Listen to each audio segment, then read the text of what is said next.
আমি আজকে নারকেল আর চিংড়ি মাছ রান্না করব।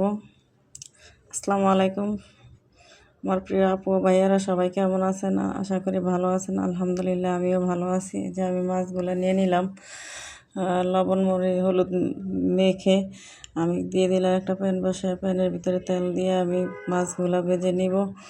আমি সব মাছগুলো দিয়ে দিলাম।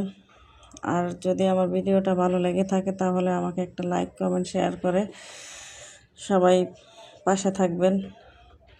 আপনাদের একটা লাইক কমেন্ট শেয়ারে আমি অনেক উৎসাহিত হই আরও নতুন করে ভিডিও বানানোর জন্য। সবাই আমাকে একটা লাইক কমেন্ট করে শেয়ার করে দিয়ে পাশে থাকবেন। এখন আমি একটা বসিয়ে দিলাম প্যানের ভিতরে পরিমাণ মতো তেল দিয়ে আমি পেঁয়াজ বাটা দিয়ে দিলাম। পেঁয়াজ বাটা দিয়ে দিছি। পেঁয়াজগুলো আমি ভেজে নিব তেলের ভিতরে। ভেজে নিয়ে আমি পেঁয়াজ বাটার ভিতরে পানি ছিল, পানিটা শুকিয়ে ভালো করে ভেজে নিয়েছি। এখন আমি দিয়ে দিব নারকেলের দুধটুকু। নারকেল আমি ভেঙে এটা ব্লেন্ড করে নিয়েছি।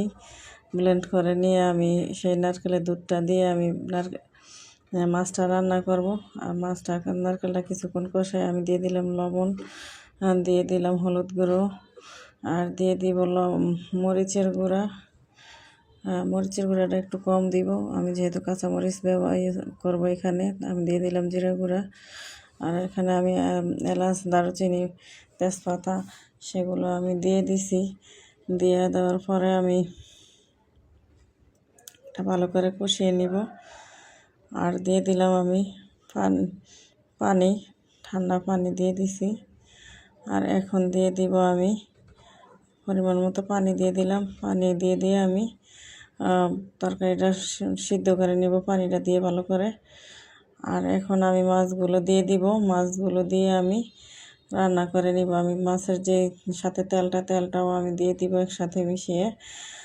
আর দেখেন তেলটা দিয়ে দিছি আমি।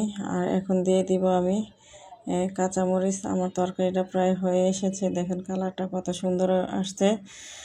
আর এখন আমার তরকারিটাও হয়ে গেছে। আমি দিয়ে দিব একটু মিক্স মশলা।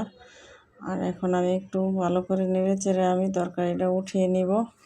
তো আজকের মতো ভিডিওটা এই পর্যন্তই। সবাই ভালো থাকবেন, সুস্থ থাকবেন, আমার জন্য দোয়া করবেন। আমি সবার জন্য দোয়া করি। আর সবাই আমার পাশে থাকবেন। একটা লাইক কমেন্ট শেয়ার করে দিবেন যদি একটুও ভালো লেগে থাকে ভিডিওটা। আর দেখেন মাছগুলো কত সুন্দর হয়েছে তরকারি।